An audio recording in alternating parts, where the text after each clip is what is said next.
يلا بقى اقول لكم احنا بنشتغل ازاي على تريل. حلو قوي. بصوا يا شباب، مبدئيا كده هنجيب الصفحه الرئيسيه بتاعته ونركز بقى في تريل. انا من الناس اللي بتفضل تريل. انا هشرح كونتنتلي، بس انا بفضل تريل، وهقول لكم ليه. يعني دلوقتي انتوا هتبداوا تعملوا ساين اب زي اي موقع عادي، بنعمله بالايميل عادي جدا، ما فيهاش اي صعوبه. بتدخل بيقول لك ادخل الايميل بتاعك، تدخل الايميل بيبعت لك على الايميل اللي دخلت عليه كونفيرم، بيبعت لك ايميل كونفيرم، بتدخل تفتح الايميل تعمل كونفيرم، بتلاقي نفسك دخلت على الموقع. بس كده، طريقه تسجيله سهله جدا. طبعا انتوا هتفتحوا هتبقى عندكم مفيش، هتبقى الهوم بتاعتكم فاضيه ما فيهاش اي حاجه. طيب ايه بقى، فهمينا تريلو بيشتغل ازاي وايه تفاصيله. تريلو اول حاجه عشان تبقوا عارفين، هو في مدفوع وفي مجاني. انا بعتمد على المجاني. النسخه المجانيه بتاعته تقريبا فيها، يعني فيها كل حاجه، ما فيهاش يعني كل حاجه تحتاجوها هتلاقوها. انا لحد الان ما صادفتنيش ان انا محتاجه اوبشن الاقي ان انا مش عارفه اعمله لحد الان بصراحه. تمام. طيب بيشتغل ازاي بقى يا شباب تريلو؟ تريلو بيشتغل بحاجه اسمها ورك سبيس. يعني ايه ورك سبيس؟ يعني مساحات عمل. فانت اول حاجه بتحتاج تكريتها لما تدخل، ان انت بتدوس كده على كرييت هنا، وبتبدا تختار حاجه اسمها كرييت ورك سبيس. تمام كده. فانت بتعمل اهو كرييت ورك سبيس، بتدوس عليها، بنديها اسم. احنا دلوقتي تعالوا نعمل الورك سبيس بتاعتنا، تعالوا نسميها ايه. لو انتوا دلوقتي احنا هنحاول نعملها ان هي بالبورتفوليو بتاعنا، فهنسميها ايه؟ او يعني نكتب حتى بالعربي سريعا، بورتفوليو. حلو كده. فانا سميت الورك سبيس بورتفوليو. بيقول لك بعد كده اختار التايب بتاعها، نوعها ايه، انت حسب بقى المجال بتاعك. تمام كده. فاحنا هنا ايه هنختار؟ هو ايه، ماركتنج مثلا، على اساس ان احنا ايه، شغلنا هدفنا تسويق في الاخر. وبيقول لك لو انت عايز تحط ديسكريبشن ليها، اقدر حط وصف للورك سبيس بتاعتك دي، وهنعمل ايه، نكمل. خلاص كده. طيب الورك سبيس دي بيقول لك بعد كده هنا، انت لو عايز تبعتها كل التفاصيل دي هشرحها لكم بالتفصيل. لو انت عايز تبعتها لحد هيتشارك معاك، لكن انتوا هنا دي بالنسبه للبورتفوليو، فاكيد مش يعني هوريكم نشاركها لحد منين. طيب حلو قوي. خلونا كده بقى ندخل نشوفها.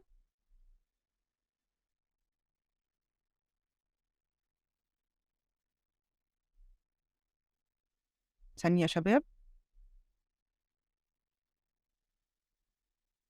حلو قوي. شايفين اهي بقى عندنا الورك سبيس باسم بورتفوليو. بما اني عاملاها ان هي تبقى البورتفوليو بتاعي، فانا لازم اعملها ان هي تبقى مش برايفت، تبقى حاجه اسمها ايه، تبقى بابليك. ايه اول حاجه هنقولها؟ ان الورك سبيس دي خلاص انت كده بقى عندك ورك سبيس اسمها بورتفوليو. حلو كده. كل ورك سبيس يا شباب بيبقى جواها بورد. بورد بمعنى ايه؟ إيه خلينا اجيبها لكم على حاجه انا عاملاها عشان يبقى الموجود يبقى اسهل من الشرح. بص، انا دلوقتي عامله ورك سبيس اسمها ايه، سوشيال ميديا كونتنت كرييشن 4. تمام كده. الورك سبيس دي لو جبت البورد بتاعتي اللي جواها هتلاقيها جواها. يعني ايه الورك سبيس دي؟ الاساس الورك سبيس بيبقى جواها حاجه اسمها بورد. بتعمل لحد كام بقى؟ 10 بورد. يعني الورك سبيس الاساسيه بتاعتي هنا اسمها ايه، سوشيال ميديا كونتنت كرييشن راوند 4. جوه دي الورك سبيس، هفتحها لكم واوريها لكم. جواها بقى ايه دي؟ بص البورد اللي جواها، جواها الراوند رقم 5 والراوند رقم 6 وراوند 4. بيقول لي ان انت تقدر كرييت نيو بورد، وبيقول لي ان لسه في 7. فالورك سبيس تقدر تفتح جواها لحد 7 بورد. تمام كده. تقدر تفتح جواها لحد 7 ايه بورد. فالاساس ورك سبيس. الورك سبيس بتفتح جواها لحد 10 بورد. تمام. وبعد كده خلاص، لو تبدا لو محتاج تكمل في نفس التوبيك، تقدر تعمل ورك سبيس ثانيه وتفتح جواها 10 بورد. ايه بقى البورد؟ كلمينا عنها، انت وريتينا الورك سبيس وقلت لنا جواها البورد. بصوا كده، دي البورد يا شباب، انا كنت فاتحها لكم دلوقتي. دي البورد اللي قدامكم، دي البورد. خلاص. عايز تزود بتعمل ادي كرييت، وتعمل كرييت بورد، بقول لك برضه ضيف اسمها. حلو قوي. يبقى ايه، اتكلمنا عن الورك سبيس دي البورد. ماشي. البورد بتتكون من ايه؟ البورد بتتكون من حاجه اسمها ليست، دي ليست. بصوا اللي انا حركتها لكم دي ليست. الليست جواه ايه؟ جواه كروت. ده كارت، ادي الكارت الاول، ادي الكارت الثاني. تمام كده. في ميزه بقى ان كل حاجه هنا بتتحرك. يعني انا ممكن اخد الليست اللي باسمي ده، باسم جايلان، اجيبه هنا مثلا بعد اسم نسرين. خلاص ما اتحركش اهو، شفته مش عايز يتحرك اهو اتحرك. تمام. اقدر ارجعه تاني بمنتهى السهوله. كذلك الكروت، نزلت اهي سيشن 1، ممكن احطها هنا، وممكن اصلا اجيبها هنا، وممكن ارجعها تاني. تمام كده. فكل حاجه فيها اريحيه في ال ان انا اتحرك بيها ازاي. طيب حلو قوي. انا قلت لكم ان ده بورتفوليو، فمعنى ان هو بورتفوليو انت عايزه تبقى بابليك، فناخد بالنا بقى من حاجه مهمه جدا. شايفين الورك سبيس دي؟ بتدوس عليها كده بيديك 3 اوبشن. عايزه برايفت، ولا عايزه الورك سبيس، ولا عايزه بابليك. بما ان احنا قلنا ان الورك سبيس ممكن تنشئ جواها كذا بورد، فانت عامل ورك سبيس اساسيه جواها بورد بتاعت البورتفوليو، فبورد البورتفوليو هتخليها بابليك. تمام. هتخليها ايه؟ البورد دي بتاعت انا هنا مختاره ورك سبيس لان دي متعلقه بالراوند بتاع، يعني احنا شغالين عليها الراوند فمساحه عمل، فانا مختاره الاختيار التاني. ماشي نخلص بس وبعد كده اشوف لا انا مغيره الخلفيه عادي يا ايه. ماشي ثانيه ما اخلص اقول لك. بغيرها بحطها بالخلفيه بتاعت الشغل بتاعي، وكل حواليك كذا بورد تانية انا عاملاها، كل واحده مختاره لها الباك جراوند اللي انا عايزاه. فالبورتفوليو انت محتاج تختار بابليك. علشان ايه بقى؟ ركزوا معايا ليه بختار بابليك. علشان لما ابعت اللينك للعميل يقدر يفتحه. لو انا اخترت برايفت وبعته للعميل هيقول لي لا ده محتاج ريكويست ومش هيتفتح، فانا لازم اعمله بابليك. تمام كده. فالبورد بتاعتك بتاعت البورتفوليو هتعملها بابليك. لكن لو بورد بتاعت عميل انت شغال معاه، لا وقتها بتعملها برايفت وبتضيف العميل عليها. هقول لكم منين بنضيف منين بعض. طيب بصوا معايا كده.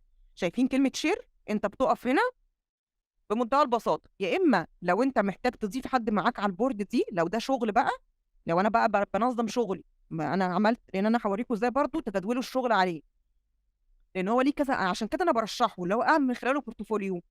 اتواصل بيه مع لو العميل بجدول له الشغل عشان اخد منه ابروف، اقدر ابعته له عن طريق تريلو. فانا شايفه ان دي كذا استخدام مش حاجه واحده. طيب انا لو انا دلوقتي هبعت للعميل الشغل، فانا عايزاه تبقى البورد بتاعتي انا والعميل بس، ومختارها برايفت بقى، دي انا والعميل فقط، دي مش بورتفوليو بقى، دي شغل انا هبعته للعميل عشان يشوفه. فيا اما انا بضيف العميل بالايميل من هنا، بصوا انا فتحتها من هنا اهو يا شباب، كلمه شير اهو فتحتها، يا اما بضيفه من هنا، يا اما بعمل حاجه الطف واسهل يعني، ودي انا بعملها مع زمايلنا المتدربين. شايفين كابي لينك دي؟ باخده ابعته لهم على الواتساب وهم يدخلوا يعملوا جوين بمنتهى البساطه. بس كده، فكده بقى هو عضو معاك عليها، فانتوا الاثنين تشوفوها. تمام كده. حلو قوي. فكده اول حاجه عرفناها بتتكون من ورك سبيس، دي الاساس. الورك سبيس بتفتح جواها لحد 10 بورد. نركز ان البورد بتاعه البورتفوليو محتاجين نخليها بابليك، لكن اي بورد تانية خاصه بعميل لا نخليها برايفت بيننا وبين العميل ده او الناس اللي شغالين معانا، ونبعت لهم اللينك بتاعها بحيث نضيفهم عليها. ده اول حاجه. طيب قولنا نرد على ايه سريعا في موضوع الباك جراوند، وبعد كده انا بس عايزه اقول لكم على كل حاجه، فببقى كل حاجه تيجي في بالي بخاف انساها. بصي يا ايه، شايفه ال3 نقط دول؟ ركزي معايا يا ايه. ال3 نقط دول هتلاقي فيهم كلمه تشينج باك جراوند، وتختاري هنا لو انت عايزه من الصور بتاعته، ادي الصور بتاعه الموقع نفسه، ولو انت عايزه تعملي ابلود بتدوسي هنا وبتعملي ابلود من على جهازك للصور. انا مختاره، انا مثلا اهو ده بتاعت عميل كنت مختاره الباك جراوند بتاعته، وده حاجه تانية دول بتوع شغلي انا، فبختار عادي اللي يناسبني. اعملي هنا وادخلي على الجهاز وبيغيرها عادي جدا. تمام. طيب حلو قوي. ادينا بقى مثال على ال ال ال طب قبل البورتفوليو، انا مجهزه لكم، انا عامله بورتفوليو لنفسي بسيط، يعني عينه بسيطه كده جايباه عشان خاطر اوريه لكم اهو، اقول لكم انا عاملاه ازاي يعني. انا عاملاه عشانكم. بص، اول حاجه عاملاه فيها ايه، يعني ده بسيط جدا، وعلى فكره ده بتاع حد مبتدئ، يعني انا مجمعت فيه حاجات بسيطه علشان لو حد مبتدئ يقدر يشوف هو يعمل ايه. خلاص. قلنا هتسمي الورك سبيس سميها بالاسم اللي انت عايزه، انما لينك البورد سميها بورتفوليو، وهتخلي البورد بابليك زي ما قلت لك. بورد البورتفوليو فقط هي اللي بابليك. اول ليست بعملها انا برشح، ده فكر على فكره تاني، الموضوع مش اكتر يعني. البورتفوليو على فكره اسمه عمليه تنظيميه للشغل، فانا ده طريقه عرضي. انت عندك طريقه تانية او فكر تاني مفيش مشكله، يعني ده حاجه مساعده مش الزاميه. يعني مش ده مش واحد اتنين تلاته تاني برضه، يعني ده مش شرط كلكم تعملوا كده، ده طريقه عرض. اللي محتاج يعمل زيه تمام، اللي عنده فكر تاني المهم يعرف طريقه الاستخدام. ده همي، تعرفوا طريقه الاستخدام واعملوه بالشكل، لان كل واحد عنده طريقه تنظيم. انا شايفه ان اول ليست بعملها بسميها about me او عني، عشان لما العميل ابعتها له يبقى قاري عني. فحطيت فيها اول حاجه، سميت اول كارت ماي بروفايل، وفتحت كده كتبت في الديسكريبشن ايه انا متخرجه من ايه، بشتغل فين، حصلت على ايه، وايه تاريخي يعني بشكل بسيط. ولو عن ده اللي انا عملته، اديته بريف عني، بريف سريع. تاني واحده حطيت اكونت لينكد ان، لان انا من الناس اللي بعترف بلينكد ان جدا وشايفاه شكله بروفيشنال جدا يعني. بحط عليه اكتريه الحاجات اللي انا حابه الناس تشوفها، يعني بالنسبه لي بحط عليه الشهادات فيها، بحط عليه لو حاجات معينه شغل حابه الناس تشوفه، فانا بشوفه هو الاساس يعني. انا بشوف ان الشغل الاونلاين والحاجات دي مش بعتمد على سي في، لا انا بعتمد على بورتفوليو على لينكد ان، هو ده. فحطيت ايه اللينك بتاعي بتاع اللينكد ان. بعد كده بدات احط في الكارت الثالث سميته الشهادات، وفتحته كده وبدات احط شهاداتي كلها. دي كانت اخر حاجه تبع اللي كانت للجامعه الامريكيه، حاجه كده كانت كذا تعاون مع بعض، حطيتهم كلهم. وفي لسه حاجات كده انا عاملاها ليه، واخترت ده الكفر بتاعها. خلاص، بس كده. انت عايز تعمل حاجه تانية تمام، عشان خاطر العميل ايه يبقى عنده فكره عني. بدات بعد كده اسمي كل ليست من دول بعنوان. كتبت في دي انا عاملاها عشانكم، خدوا بالكم انا ده فكري، انا ده مجرد توضيح. فعملت ده سميته كونتنت كرييشن، بدات احط فيه النماذج عشان اوريكم. سميته ادي الكارت اهو، سميته كونتنت كرييشن. هتقولي لي طب بيتعمل ازاي؟ ارجع لكم في الاخر اهو، بتلاقوا دي ادي العنوان اهو. نقدر نكتب اللي احنا عايزينه. هكتب مثلا ايه، ادي اسمي مثلا. لا ده بيكتب بالعربي، مش هكتب عربي اهو. تمام، ادي جايلين. خلاص، ودوست بقى موجود اهو. بس كده خلاص. وبتبدا تدخل تكتب ادي عنوان الكارت. انا هنا عايزه احط عنوان بقى انا هكتب جوه ايه، نكتب العنوان هنا. ارجع بس اوريكم على الاساس اللي انا عاملاه. فدخلت على اول حاجه سميت ايه كونتنت كرييشن. البوست الاول ده كان بوست انا عاملاه اسمه عن في السلسله هاو تو بي ا سوشيال ميديا كونتنت كرييتور، ده الهيدلاين اللي انا حطيته. دخلت جوه يبقى في حاجه اسمها ديسكريبشن، ادي الديسكريبشن اهو، حطيت فيه كل الكلام اللي انا عايزه اكتبه. الميزه بقى، ركزوا معايا في ده يا شباب، الميزه بقى هنا ايه، انا كتبت في الديسكريبشن المحتوى. طيب انا عايزه اوري العميل، انا وريته ادي شغل خلاص، انا بقى عايزه اوريه حاجه حلوه قوي. عايزه اوريه ده مكان النشر، يعني انا عايزه اوريه البوست ده اللي انا نشرته، انا نشرته فين، اوريه تفاعله على البيج الاساسيه او على مكانه ايا كان بقى، نازل فيسبوك، انستجرام، لينك فيديو على التيك توك، على لينكد ان، ايا كان. بعمل ايه يا شباب؟ شايفين هنا اتاشمنت دي، بفتحها كده، شايفين اتاشا لينك، بروح على المكان اللي انا نزلت فيه البوست، وليكن انا هختار اي بوست من عندي مجازا كده، ولو قلنا ان هو ده ماشي، او واحد طلع في وشي معلش، بقف ادي اعمل شير، كوبي لينك، ادي خدت اللينك، وارجع ليه البورتفوليو واحطه هنا اهو. تمام، ادي اللينك. احنا كده ضفنا ودوست انت، احنا كده ضفنا اللينك. المفروض ان اللينك ده يبقى هو بتاع المحتوى ده، بس هو مش بتاعه يعني، ده مجاز عشان ده واحد طلع قدامي. فلما ادوس عليه، العميل لما يدوس عليه بمنتهى البساطه، بصوا، فتح له صفحه جديده، وراله المحتوى المنشور فين. يعني انت هتوري له المحتوى بتاعك، هو حب يعني انت كتبته له في الديسكربشن، لكن هو حب يفتح يشوفه ويشوف الكومنتس اللي عليه على المكان اللي انت نشرت فيه، بتحط اللينك بالطريقه اللي انا فتحتها لكم. بصوا فتح لنا اهو، ده اللينك ده اللي انا كنت واخداه فعلا. فهمتوا قصدي؟ تمام. طيب الصوره بتعملي منين؟ بمنتهى البساطه برضو، نيجي عند انا عايزه احط البوست اللي انا حطيته ده، عايزه احط له التصميم برضو بمنتهى البساطه، ادي الاتاشمنت، كمبيوتر، واعمل ايه، بيفتح، اختار عادي جدا زي ما بتعمل حاطط الصوره فين، ادي ماي كمبيوتر، واختار انا حطها فين، واعمل اوبن، وتبقى الصوره اتحطت، وتقدر تحطها. عايز تشيلها من الكفر اعمل ريموف كفر. تمام كده. فشفتوا الفكره في ايه؟ ان هو يقدر ينقلك على كمان المكان اللي انت منزل فيه او تحطه له هنا. طيب حاجه مهمه جدا، لو انت عشان ندمج كل التفاصيل، لو انا عامله، انا دلوقتي مش بورتفوليو، انا دلوقتي بنظم شغلي، انا جدولت شغلي بتاع شغلي مع العميل، وكتبت محتوى الشهر، محتاجه بقى اقول للعميل ده كل حاجه هتتنشر امتى، ومحتاجه افكر نفسي حتى.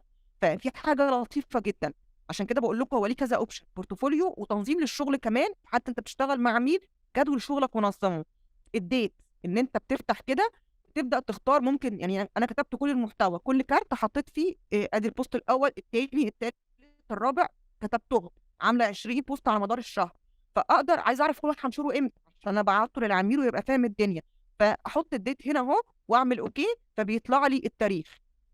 لو ماشي تعالوا خلي مثلا اي مجازا اهو، برضو ادي التاريخ اتحط، حط ورقه اهو، بصوا اهو شايفين، نخرج كده من بره هنلاقي بقى في ديت 28. هتلاقي بقى ايه، لو انا محدده وهتلاقي ده كمان مكتوب فيه ديت، فالدنيا بتبقى سهله جدا. فانت مش هتنسى، ولو شغال مع تيم بتعرفوا تظبطوا، لو بعت للعميل فالعميل بيشوف التفاصيل دي ويعرف كل حاجه هتتنشر امتى. فدي من الاوبشنز الموجوده في تريلو، عشان كده انا بحبه لانه بيسهل عليا التفاصيل دي. تمام. تمام ماشي. أه... استنوا معلش.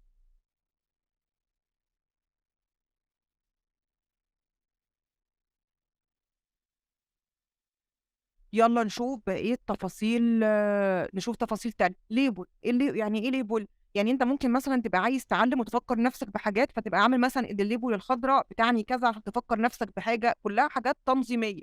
تمام كده، فدي من الاوبشنز التانية اللي ممكن نعتمد عليها. خلاص كده فهمنا ازاي نحط الديسكريبشن. طيب فادي انا مثلا وبعد كده ده شغل تاني كان متعلق ب حاجة خاصة بمنتجات حريمي كان اسمها دوناتيلا. بدات احط ادي بوست 1، بدات احطه وكتبت في ديسكريبشن اهوت، وحطيت اللينك بتاعه اللي كان نشره فيه. تمام، بدات اعمل كده. هنا كان شغلي لمكان تاني كان متعلق ب المنتجات بتاعه الحيوانات الاليفه، هنا كانت شركه شحن، بدات احط في كل كارت ايه هو واكتب جوه المحتوى. تمام، ادي هنا سميناه اي حاجه اهو، دوس كده تفتح، خلاص بقى دي عنوان الكارت، ادي الديسكريبشن اهو، تحط الديسكريبشن اللي انت عايزه هنا اهوت اللي انت عايزه، وتعمل له سيف. عايز تحط اللينك بتاع البوست نفسه اتاشمنت من اللينك هنا زي ما قلت لكم. خلاص، طيب البورتفوليو بقى، لو انت شغلك قليل عشان في الاول، فتقدر تعمل ان انت مثلا دي صفحه اشتغلت عليها فتكتب اسمها هنا وتحط المحتوى بتاعك. هي فكره تنظيميه، ممكن لما الشغل يكبر تقدر تقسمه، يبقى مثلا عنوان الكارت هنا ان ده مثلا مجال الملابس، يبقى ده مثلا كله بقى على بعضه، ففي تنظيم بحيث ان العميل مثلا لو هو مهتم بالملابس بس، تقدر تبعت له البورد بتاعت الملابس فقط، يبقى هو عارف ده شغلك في مجال الملابس، ما يفتحش بقى يشوف مثلا حاجات هو مش مهتم بيها او مش هيفهمها، مطاعم، مجال تكنولوجي، مجال طبي، فتقدر تقسم كل حاجه في بورد لوحدها او في ليست لوحدها، حسب بقى كميه الشغل اللي عندك تقدر تتعامل كده. لكن دي الاساس اللي انا كلمتكم عليه. حلو كده يا شباب. نشوف كده الشات. آه هي دالي بتقول الشاشه مش موجوده، هي الشاشه موجوده يا شباب صح؟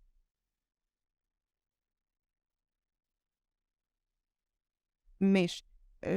سمية بتسأل ينفع اعمل شغلي على، لا بصي الاعلانات يعني انا بشوف ناس بتاخد سكرين شوت وبيرفعوها على درايف، ويعني انا بتكلم صراحه انا كتبت المحتوى يعني نقدر نعمل عليها ازاي الشغل بتاعنا. طيب في حاجه تانية عايزه اقولها لكم على تريلو فيه تمبلت، لو احنا بقى كمان بنشتغل تيم وورك فبينظم لنا الشغل، نقدر نعمل بورد زي اللي احنا لسه قايلينها دي، وابدا اعمل مثلا اسمي كل ليست بالحاجات دي، مثلا ده المهام المطلوبه، ده المهام اللي اتنفذت، واكتب مثلا عند كل حاجه اسم الشخص اللي هيعملها، بحيث ان الواتساب لما بنبعت عليه الكلام بيروح. لكن هنا كل واحد هيبقى زي ما كده منظمه الراوند، كل راوند ليها بورد، بحيث زمايلنا ما يتوهوش، عمليه تنظيميه، ابقى انا عارفه مين اللي سلم، اللي رفع التاسك خلاص اسمه موجود والتاسك موجود. فانت لو شغال مع تيم ممكن تشتغلوا، يعني هو اداري كمان، ممكن تشتغلوا تعملوا ليست هنا، تكتبوا دي الحاجات اللي مطلوبه مننا، الليست الثانيه العنوان بتاعها اللي خلص، دي الحاجات اللي دان، دي الحاجات اللي اتنشرت بالفعل، وتحطوا التواريخ وتحطوا كل حاجه، واللي دخل يخلص حاجه يعلم بريبو مثلا ان هو خلصها. ففي تنظيم، فنقدر نستغله كبورتفوليو ونستغله. يبقى رقم واحد قلنا نستغله كبورتفوليو، واديت نموذج زي انا عرضه لكم اهو للبورتفوليو، وقلت لكم البورد بتاعت البورتفوليو من هنا كده نخليها ايه، نخليها قلنا بابليك. لكن لو انا بتواصل مع عميل فانا هخليها برايفت، وهضيف العميل، وقلت لكم هناخد اللينك منين، ندوس هنا واخد الكابي وابعته للعميل بحيث يبقى معايا. تمام كده. حاجه تانية، تريلو عليه تمبلت جاهزه في مجالات مختلفه. يعني لو خرجنا كده بصوا دوسنا هنا تمبلت، هنلاقي ان هو في تمبلت كتير نقدر نعتمد عليه. يعني انت شوف مجال شغلك ايه هتلاقيه، وهيفتح دلوقتي هتلاقوا ماركتنج، بيزنس، او ديزاين، اديوكيشن. بصوا كذا حاجه جواهم تمبلت كتير اللي هي عمليه تقدر تستعين بيهم.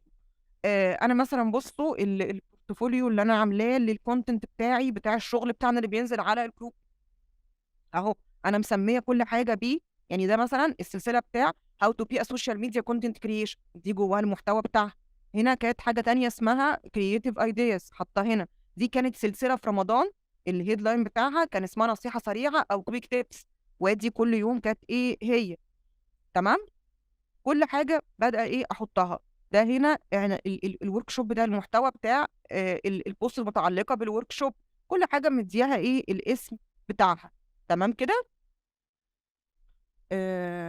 ده إعلان خاص بمنصة جديدة متعاونة معاه بخصوص المحتوى، لو هنسجله عشان في ناس بيبقى الأوقات مش مناسبة معاها، فحاطة شغلها هنا. بس كده. نشوف بقى حد عنده استفسار الدنيا ايه طيب. ينفع لأي عمل آخر ولا خاص؟ لا، لو انت بتشتغلي مع تيم وعايزين تنظموا شغلكم براحتكم، يعني هي عمليه تنظيميه. انا وريتك البورتفوليو ازاي كتابه محتوى، ازاي تعرضي شغلك، وازاي تحطي اللينك لو عايزه توريه الشغل على البلاتفورم اللي نزلتي عليها، ازاي تضيفي الصوره، ازاي لو هتجدولي شغل لو انت مش بورتفوليو وهتنظمي الشغل ازاي تختاري الديت، كل التفاصيل دي. حلو كده. ماشي.